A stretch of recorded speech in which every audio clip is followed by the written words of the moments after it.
திருவண்ணாமலையில் மகாதீபம் ஏற்றும் செப்பு கொப்பரை குறித்து விளக்குகிறது இந்த செய்தி தொகுப்பு.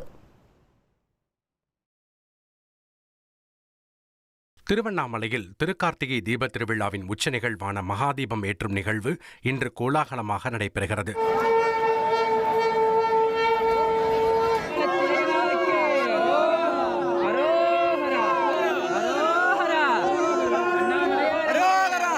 மகாதீபத்தை நேரில் பார்க்க பல்வேறு பகுதிகளிலிருந்து அண்ணாமலையார் கோயிலுக்கு லட்சக்கணக்கான பக்தர்கள் திருவண்ணாமலைக்கு சென்றுள்ளனர்.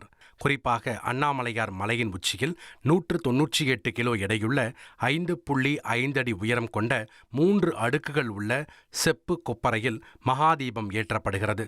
குறிப்பாக கீழ்ப்பகுதி விஷ்ணு, நடுப்பகுதி பிரம்மன், மேல் பகுதி சிவன் ஆகிய அடுக்குகளை கொண்டது.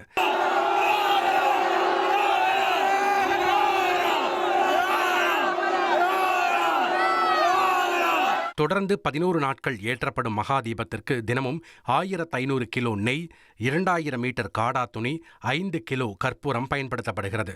மொத்தத்தில் 16,500 கிலோ நெய், 55 கிலோ கற்பூரம், 22,000 மீட்டர் காடா துணி தேவைப்படுகிறது.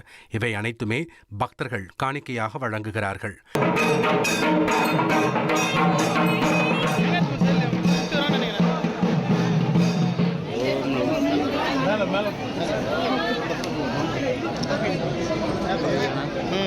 பதினோரு நாட்கள் மகா தீப கொப்பரையில் சேகரிக்கப்படும் தீப மையினை ஆருத்ரா தரிசனத்தன்று சிறப்பு பூஜைகள் செய்யப்படும்.